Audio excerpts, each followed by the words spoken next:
আমি আজিকা পোখাতের ফান্ডটো লইয়া যাব লাগছো আমি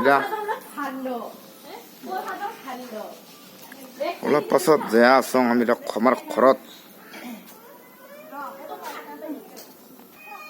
আমি শিৱ বাবাৰ মন্দিৰৰ পৰা নামি আহিলো এতিয়া কেবিন ৰুমৰ ঘৰৰ সন্মুখত এতিয়া আমি যাবলৈ ওলাইছো এইটো এটা মন্দিৰ আছে তাত আমি প্ৰণাম কৰিছো সগাই সিদিয়া আছে পৰম্পৰা শংকৰদেৱৰ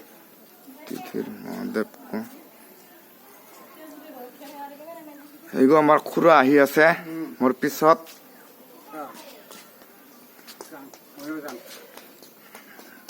আমার এই দুইখিনি একটা ভাতিজা এখানে আমার ভাগিনা আহিয়া আছে এইখিনি ভাগিনা খিনি আমার